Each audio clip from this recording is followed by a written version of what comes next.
Hi guys, I am Naveed Iqbal and you are watching my YouTube channel Conceptual Learning from the platform of Great Academy of Mathematics. Dear students, आज हम exercise 3.3 के solution की तरफ चलेंगे। इससे पहले कि हम क्वेश्चन नंबर 1 को या 2 को सॉल्व करें, मैं आपको लिए चलता हूँ व्हाइट बोर्ड पे, जहाँ पहले हम बात करेंगे इंटीग्रेशन के उन बेसिक रूल्स और कुछ यूजफुल सब्स्टिट्यूशंस की जिनको इस्तेमाल करते हुए इस एक्सरसाइज के क्वेश्चंस को हम आसानी के साथ सॉल्व कर सकते हैं। डियर स्टूडेंट्स, इंटीग्रल में हमें ऐसा फंक्शन मिल जाए जिसकी पावर n हो। इस फंक्शन की पावर n के बगैर अगर इस फंक्शन का डेरिवेटिव dx के साथ मौजूद हुआ, फिर हम इसको इंटीग्रेशन के पावर रूल को इस्तेमाल करते हुए इस तरह से इंटीग्रेट कर सकते हैं कि फंक्शन की पावर में 1 को ऐड कर देंगे। इसी तरह से डिनोमिनेटर में पहले फंक्शन की पावर को लिखेंगे और इसमें भी 1 को ऐड कर देंगे और इसके साथ ऐड कर देंगे c को, जो कि कांस्टेंट ऑफ इंटीग्रेशन कहलाता है। अगर इंटीग्रल हुआ फ्रैक्शन की फॉर्म में जहां न्यूमरेटर और डिनोमिनेटर एग्जिस्ट कर रहे हैं। डियर स्टूडेंट्स, डिनोमिनेटर को अगर हम फंक्शन कंसीडर कर लेते हैं और इस फंक्शन का डेरिवेटिव अगर न्यूमरेटर में dx के साथ मौजूद हुआ, तो फिर हम इसको इंटीग्रेट करेंगे natural log of the function के तौर पर और साथ c को ऐड कर देंगे। अगर इंटीग्रल इस फॉर्म का हुआ जहां 1 न्यूमरेटर में एज ए कांस्टेंट एग्जिस्ट कर रहा है और डिनोमिनेटर में दो ऐसे स्क्वायर्स मौजूद हैं जिनके दरमियान प्लस का साइन है, एक स्क्वायर किसी कांस्टेंट का है और दूसरे स्क्वायर में कोई वेरिएबल मौजूद है, तो फिर हम इसको इंटीग्रेट करेंगे 1 upon constant tan inverse variable upon constant plus c के तौर पर। अब बात करते हैं कुछ यूजफुल सब्स्टिट्यूशंस की जो इस एक्सरसाइज में इस्तेमाल होंगी। हमें दो स्क्वायर्स ऐसे मिल जाएं इंटीग्रल में जिनमें एक किसी कांस्टेंट का स्क्वायर है और दूसरे स्क्वायर में कोई वेरिएबल मौजूद है। दोनों के दरमियान में माइनस का साइन इस तरह से मौजूद है कि माइनस से पहले कांस्टेंट का स्क्वायर आ रहा है, तो फिर इसके लिए सब्स्टिट्यूशन होगी x is equal to a sine theta या x is equal to a cos theta. और अगर माइनस के बाद कांस्टेंट का स्क्वायर हुआ, फिर इसकी सब्स्टिट्यूशन होगी x is equal to a secant theta या x is equal to a cosecant theta. अगर दोनों स्क्वायर्स के दरमियान प्लस है, फिर सब्स्टिट्यूशन करेंगे x is equal to a tan theta या x is equal to a cot theta. Dear students, अगर इस तरह के इंटीग्रल्स मिल जाएं तो फिर इनको सम अदर वेरिएबल लेट करते हुए हम सब्स्टिट्यूशन कर सकते हैं। और अगर इंटीग्रल में हमें एक ही स्क्वायर मिलता है, ऐसा स्क्वायर जिसमें कोई वेरिएबल मौजूद है, बगैर स्क्वायर के यही वेरिएबल किसी कांस्टेंट के 2 के मल्टीपल के साथ अगर मल्टीप्लाई हो रहा है और इस माइनस के बाद वेरिएबल का स्क्वायर मौजूद है, तो इसकी सब्स्टिट्यूशन होगी x minus A is equal to a sine theta. Minus की जगह पर अगर प्लस हुआ,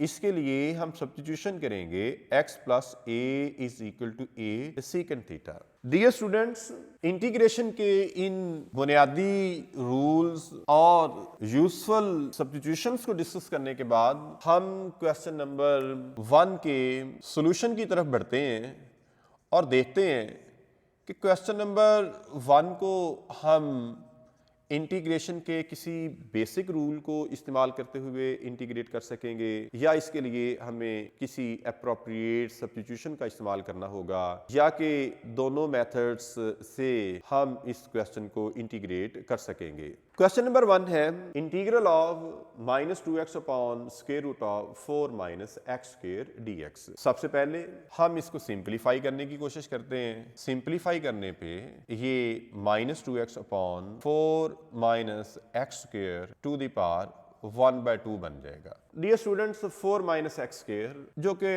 डिनोमिनेटर में एग्जिस्ट कर रहा है, अगर 4 माइनस एक्स स्क्वायर का हम डेरिवेटिव लेते हैं तो देखते हैं कि क्या हासिल होगा। 4 चूंकि कांस्टेंट है, डिफरेंशिएट करने पे 0 मिलेगा। माइनस एक्स स्क्वायर, पावर को शुरू में लिख लेंगे, पावर में से एक कम कर देंगे, सिंप्लीफाई करने पे ये माइनस 2x मिलेगा। अब माइनस 2x dx के साथ न्यूमरेटर में मौजूद है, स्टूडेंट्स, अगर 4 माइनस एक्स स्क्वायर की पावर 1/2 यहाँ मौजूद ना होती तो फिर हम इसको simply natural log of the function के तौर पर हम इसको इंटीग्रेट कर लेते। अब चूंकि ऐसा नहीं है, बल्कि 4 माइनस एक्स स्क्वायर की पावर 1/2 यहाँ एग्जिस्ट कर रही है, लिहाजा हम क्या करेंगे, इसको डिनोमिनेटर से उठाकर न्यूमरेटर में ले जाएंगे, जहां 4 minus x square to the power positive से नेगेटिव में तब्दील हो जाएगा और साथ ही ये फैक्टर -2x के साथ मल्टीप्लाई हो जाएगा। अब 4 माइनस एक्स स्क्वायर अगर फंक्शन है तो इस फंक्शन की पावर -1/2 के बगैर इसका डेरिवेटिव जो कि -2x आता है dx के साथ एग्जिस्ट कर रहा है, लिहाजा हम इंटीग्रेशन के पावर रूल को इस्तेमाल करते हुए इसे इंटीग्रेट कर सकते हैं। हम क्या करेंगे, इसके लिए फंक्शन को लिखेंगे,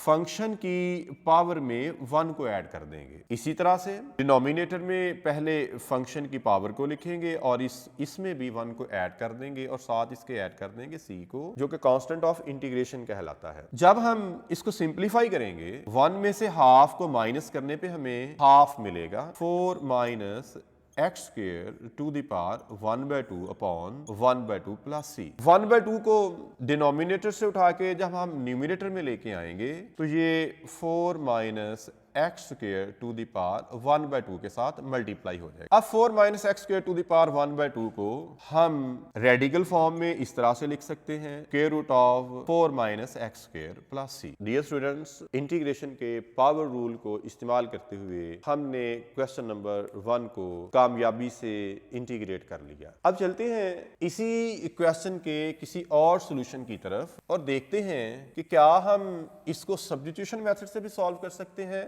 या नहीं। तो सब्स्टिट्यूशन के लिए हमें क्या चाहिए होता है, सब्स्टिट्यूशन के लिए हमें 2 स्क्वायर चाहिए हैं। एक स्क्वायर में कोई वेरिएबल मौजूद हो और दूसरा स्क्वायर किसी कांस्टेंट का हो। बिल्कुल इस क्वेश्चन का जायजा लेने पे हमें पता चलेगा कि इंटीग्रल में इस स्क्वायर रूट के अंदर 4 2 के स्क्वायर के तौर पर मौजूद है और वेरिएबल का स्क्वायर भी एग्जिस्ट कर रहा है।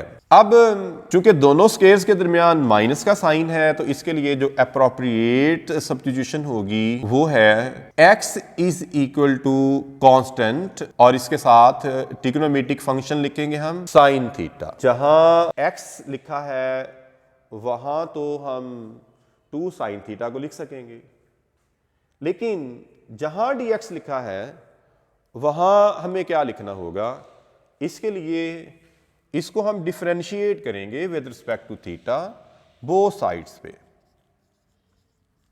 x को और 2 साइन थीटा को थीटा के लिहाज से डिफरेंशिएट करने पे हमें लेफ्ट पे dx अपॉन डी थीटा मिल जाएगा, जबकि राइट साइड पे 2 चूंकि कांस्टेंट है एज इट इज आ जाएगा। साइन थीटा को डिफरेंशिएट करने पे कॉस थीटा हासिल होगा। अब चूंकि हमें dx चाहिए इसलिए हम क्या करेंगे, डी थीटा को उठाकर कॉस थीटा की तरफ ले जाएंगे तो dx बन जाएगा 2 cos theta d theta. Dear students, जहां जहां x है वहां हम 2 साइन थीटा को सब्स्टिट्यूट कर देंगे और जहां dx है वहां 2 कॉस थीटा डी थीटा लिखा जाएगा। -2 x की जगह पर 2 साइन थीटा। अब dx की जगह पे हम क्या लिखेंगे, 2 cos theta d theta upon square root में इस स्क्वायर रूट में 2 का स्क्वायर माइनस जहां x है वहां 2 sine theta.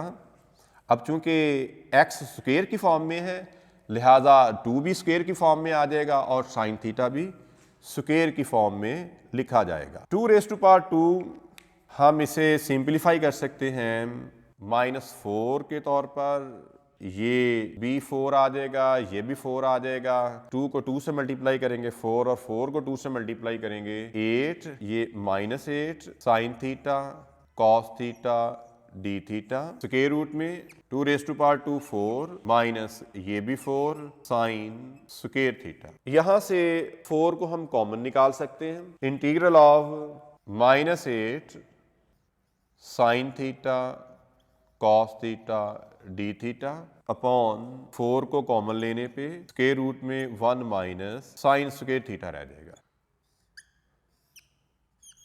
1 minus sine square theta cos square theta की इक्वल होता है। -8 sine theta cos theta d theta upon 4 का स्क्वायर रूट 2 और कॉस का स्क्वायर रूट से कैंसिल होने पे सिर्फ कॉस थीटा रह जाएगा। कॉस थीटा से cancel, 2 1s are 2, 2 4s are 8, -4 चूंकि कांस्टेंट है इंटीग्रल से हम बाहर निकाल सकते हैं इसे। -4 इंटीग्रल से बाहर लिखा जा सकता है और इंटीग्रल रह गया sine theta d theta -4। Sine theta को हम इंटीग्रेट कर सकते हैं माइनस कॉस थीटा के तौर पर, साथ ऐड कर देंगे सी को। नेगेटिव नेगेटिव से मल्टीप्लाई होने पे पॉजिटिव में चेंज हो जाएगा और ये है पॉजिटिव 4 कॉस थीटा प्लस सी। अब हमें देखना ये है कि हम कॉस थीटा की जगह पे क्या लिख सकते हैं। तो कॉस थीटा रेशो है किसी भी राइट एंगल ट्रायंगल की बेस और हाइपोटेन्यूज के दरमियान। इसके लिए हम आपको लिए चलते हैं बैक टू सब्स्टिट्यूशन, जहां से इस क्वेश्चन के इस सोल्यूशन का हमने आगाज किया। x is equal to 2 sine theta इस क्वेश्चन की सब्स्टिट्यूशन है। अगर 2 को उठा के x के डिनोमिनेटर में ले आए तो साइन थीटा रेशो बन जाएगी x और 2 के दरमियान। साइन थीटा किसी भी राइट एंगल ट्रायंगल की परपेंडिकुलर और हाइपोटेन्यूज के दरमियान रेशो होती है। अब इससे हमें पता चला x इस राइट एंगल ट्रायंगल का परपेंडिकुलर है और 2 हाइपोटेन्यूज।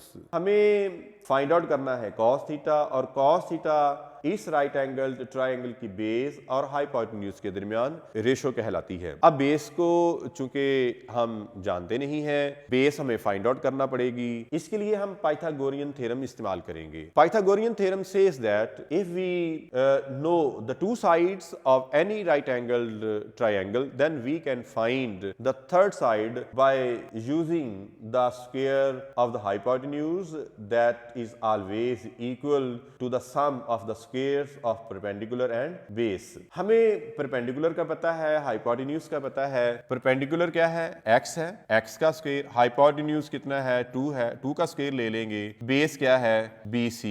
इसको कैलकुलेट करने पे 2 रेज़ टू पावर 2 क्या होगा? 4। x स्क्वायर को उठा के राइट से अगर हम लेफ्ट की तरफ ले आते हैं तो ये 4 माइनस एक्स स्क्वायर बन जाएगा। जब हम इसको सिंप्लीफाई करेंगे तो BC इक्वल होगा square root of 4 minus x square के। इसका मतलब ये हुआ कि इस राइट एंगल जो ट्रायंगल की बेस है 4 माइनस एक्स स्क्वायर का स्क्वायर रूट। अब हमें यहां से सिर्फ कॉस थीटा फाइंड आउट करना है। कॉस थीटा हम कैसे फाइंड आउट कर सकते हैं? अगर हम बेस और हाइपोटेन्यूज के दरमियान रेशो ले लेते हैं तो इसी रेशो को हम कॉस थीटा का नाम देते हैं 4 माइनस एक्स स्क्वायर का स्क्वायर रूट अपॉन 2। ये है कॉस थीटा। अब हम कॉस थीटा की जगह पे लिख सकते हैं 4 into square root of 4 minus x square upon 2 plus C. 2 1s are 2, 2 2s are 4। Successfully इस तरह से इंटीग्रेट